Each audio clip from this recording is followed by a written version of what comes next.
Bien le bonjour petits et grands lecteurs, j'espère que vous allez bien. Aujourd'hui on se retrouve peut-être un peu trop proche, je n'ai pas de visibilité si je suis proche de la caméra, mais pour un update lecture. C'est le mois de l'imaginaire, donc vous n'aurez que de l'imaginaire ce mois-ci et je ne lis que ça, voilà. Je suis en pleine lecture des Furtifs de Damasio et vous aurez une vidéo dans 15 jours sur le petit vlog lecture. Il y a une autrice qui va prendre un peu le pas sur cette update lecture parce que je suis à fond dans Anne Rice en ce moment, tout simplement parce que j'ai découvert cette série qui est enfin disponible en France sur la Paramount, les 2 premières saisons, et je dois dire que j'ai 15 ans de nouveau. Voilà, j'ai redécouvert mon amour pour les stats, j'adore ce qu'ils ont fait de la série, et donc voilà, ça me motive encore plus d'avancer dans Anne Rice, et surtout j'ai réussi à trouver mes nocs, ce qui m'a permis de pouvoir avancer petit pas par petit pas. Je vais vous présenter aussi une excellente lecture que j'ai faite. On va peut-être commencer par celle-ci en premier et on passera ensuite par Anne Rice. Mais j'ai lu La Cité des Lames, donc de Robert Bennett Jackson, qui est la suite de La Cité des Marches. Et comment vous dire que c'est très bizarre, mais Robert Bennett Jackson, j'avais pas trop aimé Les Maîtres Enlumineurs, qui est un peu sa série phare. Mais par contre, toutes ces histoires avec les cités, moi je suis emballée. Mais un peu trop même. J'attendais ce texte comme le Messie, qui est quand même d'une pure beauté. Je l'ai reçu en service presse en hardback et j'avais tellement hâte parce que le premier tome, c'est un tome qui m'a vraiment plu au point que j'y pense quand même assez souvent et que c'est une lecture au fur et à mesure des mois qui ne m'a pas du tout laissé un a priori mauvais, tu vois. Il y a des moments où tu lis des textes à un moment T et quelques mois après tu dis bah c'était pas si ouf. Bah là en fait je suis en mode j'ai tellement aimé cette lecture. Donc La Cité des Marches, pour ceux qui n'avaient pas trop suivi, il faut le lire. Voilà. Mais c'est l'histoire d'une jeune femme qui va être envoyée donc dans une contrée colonisée où un des ambassadeurs a disparu. Elle va enquêter là-dessus et on est dans un monde où les dieux ont disparu, où l'on chasse les artefacts qui sont liés à ceci. Il y a des gens qui vont en prison à cause de ça. Et il y a des grands événements à la fin du tome 1 qui vont avoir un peu une conséquence sans avoir une conséquence parce que même si c'est une suite, on peut, je pense, la lire séparément, mais vous n'aurez pas tous les éléments de lecture.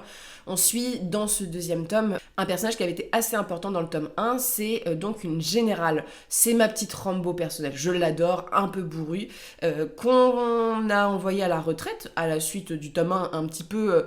voilà, il y a des choses horribles qui se sont passées et on vient la chercher. On lui explique que par des soucis administratifs, elle doit encore travailler 2 mois pour pouvoir toucher sa pension. Et que si elle ne le fait pas, elle va perdre énormément d'argent et ça lui pose problème parce qu'elle vient d'acheter une petite maison dans un coin très sympatoche. Des petites forêts, des petites maisons au bord de plage et elle se dit putain je vais pas pouvoir payer la maison, ce qui va être un peu problématique. Donc elle accepte de partir sans savoir vraiment où elle va. On lui dit que ça va être des vacances pendant 2 mois et ce genre de choses. Et en fait là où elle est envoyée, c'est à la Cité des Lames. C'est une cité qui est assez dangereuse. C'était la cité de la déesse de la guerre, déesse des eaux, et qui... des eaux, pas les eaux... dans le corps humain, les os, les petits poissons, quoi. Et ce qui est d'autant plus choquant, c'est quand elle arrive sur place, elle retrouve son ancien chef, et on a des choses très bizarres qui se passent dans une région qui n'est pas du tout annexée. Elle est colonisée, mais elle est très dangereuse, voilà. Et face à ces mystères, elle va aussi enquêter de façon assez différente que dans le tome 1. Dans le tome 1, c'est assez sympa parce que t'as le côté polar et tout. Là, c'est une générale. Elle va faire face au conflit tout de suite, c'est-à-dire qu'elle va pas pinailler, elle va chercher une personne qui a disparu, qui était assez importante. Elle va la mener forcément à des choses un peu sombres. Alors, j'ai adoré ce tome-ci. J'ai adoré ce tome-ci parce qu'en fait, il y a tout ce que j'ai aimé dans le tome 1 qu'on retrouve dans le tome 2. Le côté un peu enquête, même si c'est ici un peu plus bourrin. Le côté aussi... travail de cité, travail de monde, travail de Dieu, c'est-à-dire que... Bah viens Freya, si tu veux, tu te couches. Qu'est-ce qu'il y a? On joue pas avec le micro, hein, madame? On a cette construction d'univers, cette construction de cité avec des personnages badass et on a des personnages qu'on a suivis dans le tome 1 qu'on retrouve. Freya vient de planter ses griffes dans ma cuisse, c'est un plaisir. Et ce qui est hyper cool aussi, c'est le fait de... Donc là, vous voyez, elle fait sa parade. Ça va être très dur de filmer, elle fait sa parade parce que madame est sortie 15 fois et qu'elle rentre parce qu'il pleut. Je suis désolée de t'élever en Normandie, mais c'est ta vie aussi. Hein. Oula, t'as failli tomber, mon cœur. Viens faire un câlin. Voilà, c'est bien, mon cœur. Oh oui. Voilà, donc elle est dans cette cité, elle est hyper bien construite et j'ai beaucoup aimé parce que C'est une autre tension que dans le tome 1. Là, on est face à une cité qui est pas du tout annexée, on parle encore de colonisation, de sujets assez lourds, mais avec un passé traumatique, avec des gens qui sont pas du tout contents de voir ces continentaux qui arrivent et qui essayent d'imposer leurs lois depuis longtemps, et donc il y a un peu un particularisme sur cette île, et l'ambiance elle est folle dans ce texte-ci. C'est vrai que dans le tome 1, moi j'avais eu un peu un coup de cœur sur les histoires, l'histoire d'amour un petit peu qui est présente dans le texte, là il n'y en a pas, mais là l'histoire de la cité elle est extraordinaire. Il y a une ambiance de tension pendant tout le texte que j'ai adoré, et surtout, comme on est dans la cité de la guerre, moi je m'attendais à ce que ça soit très violent. Et il y a des scènes, alors c'est pas une boucherie, mais il y a des scènes où il y a il y a une tuerie ou deux, où c'est très visuel, ça frôle même avec le côté horrifique et de tension, et moi j'ai adoré ça. Les scènes de combat sont hyper épiques. Vraiment, il y a une scène avec un détournement d'engin et tout. Vraiment, j'ai l'impression d'être dans un film. C'est hyper rythmé. C'est un page turner. Pour tout vous dire, le livre fait à peu près 500 pages. Je l'ai lu dans la journée. Donc, j'étais vraiment dans ma lecture, quoi. Et assez emballée. Moi, j'ai beaucoup aimé le personnage de la générale. Parce que c'est un personnage assez anti-cliché. C'est anti-cliché des personnages féminins. Et en même temps, c'est un peu cliché de la badass qu'on voit dans les films. Et on apprend son passé. Et c'est un personnage qui est beaucoup plus complexe qu'on ne le pense. En fait, ce texte, il est terrible parce que autant c'est très violent, il y a dans ce qu'on... Voilà, dans tous les meurtres qui sont faits et tout. Mais son passé, comment elle s'est construite, ça dénonce aussi beaucoup de choses, et ça dénonce aussi les faits que ça lui est arrivé à 14 ans, et c'était une enfant, et elle a obéi aux ordres, et donc parle aussi des enfants soldats. C'est des thématiques lourdes à chaque fois, mais je trouve qu'elles sont bien amenées tout en étant pas trop développé pour que ça soit un essai, tu vois. Là on est sur quelque chose typiquement de la fantaisie à l'américaine, où c'est un véritable page turner, t'as pas une page qui sert à rien, voilà, parfois c'est même un peu précipité, t'aurais voulu prendre un peu plus de temps. Non, là on est là pour régler. J'avais l'impression d'avoir un film, tu vois, dans la tête. Et moi j'ai été convaincue par elle, par les autres personnages. On rencontre la fille d'un personnage que j'avais adoré dans le premier tome. Et je dois dire que le texte m'a pris à revers à plusieurs fois, c'est-à-dire qu'il y a vraiment des choix de l'auteur qui m'ont extrêmement touchée et peinée. Voilà, c'est surprenant à plusieurs moments, et c'est ce qui fait la richesse du texte. Il y a une esthétique très différente que dans le premier tome. Là, vraiment, cette tension quasiment qui frôle avec l'horreur. Et il y a un côté un peu, je dirais pas Indiana Jones, mais il y a un côté cité perdue dans le texte qui est vraiment, moi, que j'adore. Hein, mais bon, ça touche un peu mes corps sensibles, un peu aventure. En fait, il y a un condensé de tout ce que j'aime. Il y a un petit peu d'humour qui est plutôt maîtrisé, donc j'aime bien ça, de tragique, et ça se passe quelques années après le tome 1, donc forcément on retrouve certains personnages, et c'est intéressant de voir leurs évolutions et voir les conséquences tragiques qu'il y a eu dans le tome 1 sur ce tome 2 et sur le monde qui est en place, avec des décisions où franchement je n'ai qu'une hâte, c'est de lire le tome 3, qui est le tome final a priori. Mais j'ai été touchée, j'ai ri, j'ai pleuré, j'ai été emballée. Je trouve que en plus l'histoire est une bonne histoire au niveau scénaristique. Une nana qui arrive sur une île dangereuse où il y a des trucs bizarres qui se passent, et au fur et à mesure on apprend des choses, et sous couvert de cette action, il y a quand même pas mal de thématiques qui sont mises en place, et surtout l'esthétique. Et ça, c'est quelque chose que je voudrais mettre en avant. L'esthétique de l'île. Vraiment, faut vous imaginer, à un moment, elle cherche et tout, et elle se retrouve dans des eaux où il y a des grandes têtes en fer énormes et titanesques. Il y a une ambiance, en fait, qui fait que ça prête au cinéma, qui est assez majestueuse. Le seul petit bémol que je pourrais avoir, c'est peut-être une fin précipitée. Voilà, un peu parce que les événements se dirigent vite. Une horreur qui n'est pas forcément assumée jusqu'au bout. C'est-à-dire qu'il y a certaines scènes choquantes, et après, pour d'autres, on est un peu plus dans le survol. Voilà, c'est pas un horrifique non plus comme laisser un peu penser la quatrième d'une certaine manière. C'est violent sans être une boucherie. Et je dois dire que j'étais un peu frustrée aussi de ne pas retrouver le personnage principal du tome 1. Genre on la voit, mais la fin du tome 1 prêtait quand même à découvrir la suite de ses aventures. Et en même temps, vu la fin, je me dis peut-être qu'on va la trouver dans le tome 3, et ça serait cool. Et en même temps, ça te fait avancer sur l'univers en soi, parce que c'est plein d'îles, et c'est vraiment une continuité des questionnements qui étaient soulevés dans le tome 1, tout en prenant d'autres directions. Et j'ai apprécié que le personnage principal soit un personnage cliché de la littérature, mais qu'on réinterprète. qu'on rencontre aussi des personnages assez hauts en couleur et par exemple, il y a la question du lien parental et on questionne aussi les personnages qu'on a suivis dans le tome 1, qui sont des personnages plutôt positifs qu'on apprécie. Et on a le point de vue d'autres personnes sur leur vie et c'est intéressant de remettre en perspective un petit peu tout ça. Bref, moi ça a été une très très très bonne lecture. Emballé, le style est hyper fluide, hein, c'est pas une plume très recherchée et tout, hein, là on est vraiment dans de la fantaisie divertissement, mais en même temps avec des questions de société. Et j'avais qu'une envie, c'était de rester sur cette île qui promettait aussi beaucoup plus de développement, mais on reste quand même beaucoup dans l'action. Voilà, faut vous rendre compte que c'est pas c'est une fantaisie où il y a du world building, mais c'est pas non plus tricoté avec que du world building. Il y a un petit, on va dire, revirement à la fin qui est un peu cliché, voilà, qu'on voyait un petit peu, mais j'ai adoré vraiment vers où ça allait, comment c'était amené, et les scènes filent un peu le frisson, et les personnages sont tellement agréables à suivre que t'embarques pour l'aventure. Et à ce que j'ai vu chez mes collègues autres qui ont reçu le livre, a priori c'est un bouquin qui a plu à beaucoup de personnes, mais clairement c'est de la fantaisie américaine très moderne, très sympa. Alors, ensuite, on revire sur quelque chose de totalement différent. Là, je vous ai présenté une générale qui retourne enquêter sur une île avec plein de dangers. Là, je vais vous parler de vampires. On va parler de Anne Rice. Alors, je suis dans ma folie Anne Rice, je ne fais que ça. Du genre, je ne lirai que ça. Le problème, c'est que je suis encore bloquée parce que je n'ai pas Armand. Mais le vampire, qui est la suite de Ménoc. Alors, pour tout vous dire, Ménoc a été une lecture un peu particulière.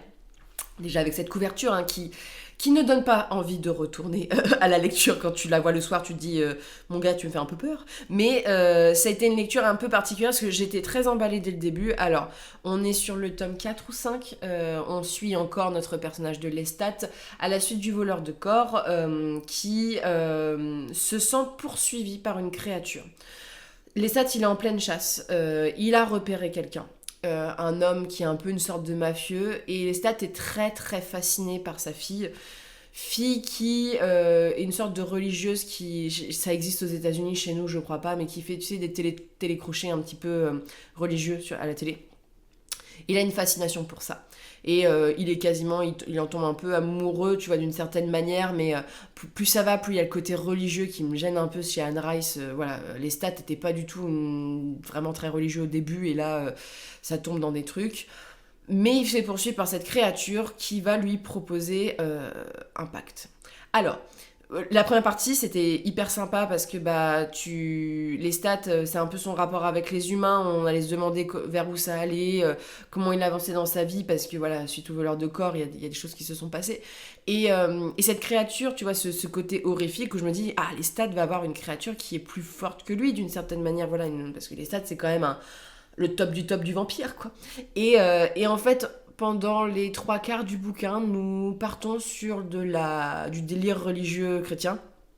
En clair, alors, je l'ai déjà dit de nombreuses fois et j'en ai pas du tout, voilà, c'est pas du tout un secret. Je ne suis pas chrétienne, donc voilà, je ne crois en aucun dieu, ce qui fait que c'est un peu long quand j'ai l'impression de réviser la Bible pendant tout le texte avec une réinterprétation, avec les apitoiements religieux de Lestat, et c'est très très lent, notamment voilà, ça tourne que sur cette question-ci où je vais pas vous, voilà, c'est dans le titre hein, mais Ménoc va un peu décrire sa vie, son passé, machin, donc on a toute une réinterprétation biblique de la figure du démon et tout, et c'est lent parce qu'en fait c'est même pas Lestat et il se retrouve face à un peu un choix cornélien parce que Lestat vient d'une époque où voilà, la religion avait une importance dans sa vie, mais en même temps il est damné, et donc là est-ce qu'il serait le serviteur de cette créature ou pas, et en fait c'est long parce qu'il n'y a pas grand chose qui se passe à part ce mec qui pendant les 3/4 du truc raconte sa vie, et j'étais un petit peu déçue parce que c'est vrai que Anne Rice, il y a des tomes qui sont bons et des tomes qui sont moins bons, et c'est vrai que le voleur de corps et Ménoc, c'était pas fou, et je trouve que Lestat, il y a tellement de choses à dire sur ce personnage, qui est un personnage quand même très intéressant, moi que j'adore, et j'ose espérer qu'avec Armand on va avoir d'autres choses, et c'est vrai que la première partie est assez sympa parce qu'en plus il y a des scènes de retrouvailles. Lestat est dans une période de sa vie compliquée, et voilà, c'est un personnage qui exprime ses sentiments et tout. Et en fait, ça retombe sur vraiment un truc où tu sais en plus où ça va parce que tu connais le caractère de Lestat et en plus tout est décrit de façon grandiose, grandiloquente, effrayante, titanesque en fait que c'est tellement trop too much à chaque fois que t'y crois pas quoi. Toi, en tant que lecteur, moi j'ai jamais eu peur une seule fois, j'ai jamais Ménoc a été assez j'ai été assez froide face à ce personnage. Donc voilà, c'était long. Je pense que c'est un tome vraiment transitif. Je voulais lire déjà pour comprendre un peu, parce que je pense que Ménoc va quand même avoir une implication dans la suite. Mais je suis contente qu'on va parler d'Armand à la suite et qu'on va un peu quitter les stats et on revient sur les stats plus tard. Mais là, en fait, Sunrise, ça fait 2 tomes qu'elle maltraite un peu le perso, quoi. Et Freya, là, je suis pas... Mais en fait, Freya, faut arrêter d'être jalouse de la caméra. Ah, t'es jalouse. C'est toi la star, tout le monde le sait. Hein. Mais tu sens l'herbe en plus. Mais c'est vrai que c'est un peu décevant. Voilà, Anne Rice, elle a construit tout un univers et voilà, et c'est dommage, mais en même temps, tu vois, j'ai lu à la suite donc le cycle des sorcières, donc le premier tome, le lien maléfique, parce que je crois qu'il faut avoir lu le cycle des sorcières pour le tome après. Pour Méric, qui est le tome après Armand. Je sais pas trop quoi dire du lien maléfique, parce qu'il y a du très positif et il y a du vraiment moins bon. C'est une pavasse de quasiment 900 pages qui suit donc les sorcières dans le même monde que les chroniques des vampires. Hein. On est dans la même temporalité, hein. C'est pas un multivers et tout. On suit une jeune fille, une jeune femme qui est une neurochirurgienne brillante qui apprend qu'elle a été adoptée et qui va recevoir, on va dire, l'annonce de la mort de sa mère biologique et qui va se rendre sur les lieux et se rendre compte qu'elle est l'héritière d'un clan sorcier très puissant. En parallèle, on suit plusieurs personnages. On suit, je crois qu'il s'appelle Michael, un homme qui a été sauvé par... c'est Rowena, je crois son nom au personnage principal, qui a été sauvé par cette femme lors d'une noyade et qui a des dons particuliers et qui va être contacté par une sorte d'agence qui surveille donc la famille Mayfair, famille très puissante de sorcières. Et donc ce texte est construit de façon bizarre parce qu'on suit Michael, qui est un personnage assez insipide. Voilà, moi c'est le point de vue de Michael qui était un peu en mode... Ouais. Et j'ai regardé la bande-annonce de la série qui a été adaptée sur les sorcières de Mayfair. Et a priori, Michael n'est pas présent. Donc je pense qu'ils ont vraiment supprimé ce personnage qui est un peu chiant. Voilà, faut dire ce qui est. Et on suit donc dans cette première partie Michael avec sa rencontre avec ce personnage de sorcière. Voilà, ses liens et tout, sa vie. C'est un peu long, on comprend pas trop l'intérêt. Et ensuite, on suit le cœur du récit, ce qui est un des trucs les plus intéressants, l'histoire de la famille Mayfair, où il arrive des choses horribles à toutes les femmes, on va dire, héritières de ce clan. Il faut savoir que le nœud de l'histoire, c'est que ces femmes sont liées à une créature qui les hante et qui les rend à moitié folles et qui est une créature assez étrange et maléfique. En fait, la créature est hyper intéressante. Moi, c'est ce que j'ai préféré, c'est la relation de cette créature, tout le lore sur les sorcières de Mayfair, comment la famille est présentée, comment la magie est présentée, même si la magie, en fait, n'est pas vraiment présentée dans le texte. Voilà, c'est très très flou, on ne sait pas trop ce qu'elles ont comme don, à part le fait que le personnage principal est capable de soigner les gens de façon très poussée, c'est assez peu développé sur le système de magie. Mais c'est très très lent, parce qu'il y a ces trucs avec Michael, t'es en mode mais ok. Alors je pense que Michael c'est la représentation du lecteur qui découvre la famille Mayfair, qui est un humain à peu près basique même s'il a des dons. Et c'est vrai que lui, j'étais pas convaincue et j'étais plus convaincue par le méchant de l'histoire et leur lien et c'est vrai que ça part dans des délires à la fin où des fois Henry je me dis voilà, c'est bizarre et c'est compliqué, mais j'ai été convaincue par le clan de sorcières, l'histoire des procès de sorcellerie, toute l'histoire du clan Mayfair, et le personnage principal est très attachant. Le truc, c'est que c'est une énorme introduction où t'as l'impression que l'histoire elle commence vraiment qu'à la fin des 900 pages, qu'il y a vraiment des pages et des pages qui auraient pu être supprimées, et que l'intérêt amoureux qui est Michael fait pas trop rêver du tout le lecteur. Voilà, il il est ennuyant comme tout, et que t'as plus envie que le personnage finisse avec le méchant de l'histoire. Donc voilà, parce que la grosse réussite pour moi du Lien Maléfique, c'est le traitement de la créature, la manière dont elle se présente, le côté sensuel qu'on retrouve chez le vampire. Voilà, dans la figure du vampire, c'est pas un vampire. J'ai été convaincue par ça, donc ce qui me donne envie de lire la suite, mais c'est vrai que la fin, j'étais en mode ok, donc là on part sur un autre délire, c'est bizarre et ça. Il y a aussi un texte, alors faut que je mette un trigger warning, mais la question de. Comment tu veux dire ce mot sur YouTube sans être censuré? La question de l'amour dans la famille, mais pas l'amour que tu devrais avoir envers ton père ou envers ton frère ou envers ta sœur, voilà, et quelque chose de commun chez le clan Méfer. Donc c'est vrai que voilà, c'est assez glissant et épineux, ça fait partie, alors Anne Rice, c'est toujours un univers un peu particulier, hein, mais voilà, et en même temps ça flirte un peu avec l'horreur. Il y a des scènes assez tragiques, assez violentes, voilà, dans le texte vis-à-vis des sorcières et de cette sorte de malédiction qui est mise en avant. Donc, je sais pas trop quoi en penser. J'ai trouvé ça très lent, il y a des moments je m'ennuyais énormément, et en même temps il y a des moments, dès qu'il y avait des scènes avec la créature, ou qu'on était plus avec les sorcières, en fait toute la partie, on décrivait toute l'histoire, qui fait un peu catalogue, hein, au niveau scénaristique, c'est vrai que c'est un peu simpliste, de cette famille. Là j'étais convaincue, mais Michael prend beaucoup de place. On a aussi toute cette société secrète, voilà, qui est pas très très exploitée. Pour moi c'est un premier tome et c'est un peu difficile de juger la série pour l'instant, mais c'est pas une très grande réussite. C'est pas tu vois, Autant Entretien avec un vampire, c'est un chef-d'œuvre qui pousse à avoir une suite. Là, voilà, j'attends de voir, mais en fait, t'as vraiment l'impression que l'histoire, c'est sur les sorcières de Mayfair, mais il y a aussi cette créature, et cette créature je pense qu'on va plus tourner autour d'elle, et j'ai très très hâte de voir ce que ça va donner, tout en étant un peu effrayée par la manière, parce que c'est très glauque, voilà, la manière de ce que c'est fait. Mais si t'aimes, alors, c'est pas ce qu'il y a de plus présent, mais c'est un peu plus présent à la fin. Vous savez, c'est un peu un enemies to lover interdit, voilà, mais dans le sens classique et un peu toxique, voilà, la relation est hyper toxique à un moment, mais on le sait, tu vois, on le sait, je pense qu'Anne Rice va le dénoncer après, mais c'est fait de manière où c'est fait parce que c'est une malédiction, quoi, et que cette créature séduit toutes les femmes qui sont des sorcières de Mayfair. Mais c'est vrai que là, les deux Anne Rice, ça n'avait pas été une réussite voilà, majeure, mais c'est ce que je sais avec cette autrice, c'est que c'est fluctuant, et que pourtant les sorcières de Mayfair, j'en ai entendu beaucoup de bien, donc je suis un peu triste d'être mitigée sur cette lecture, mais j'ai quand même hâte de lire la suite, parce que là, c'est vraiment une base qui donne envie, mais une base où tu te fais un peu chier quand même pendant la lecture. Sur ce, n'hésitez pas à me dire ce que vous en avez pensé, si vous avez lu ces livres, notamment où vous en êtes, si vous avez commencé le cycle de Anne Rice. Et je vous souhaite de très bonnes lectures et une très bonne journée.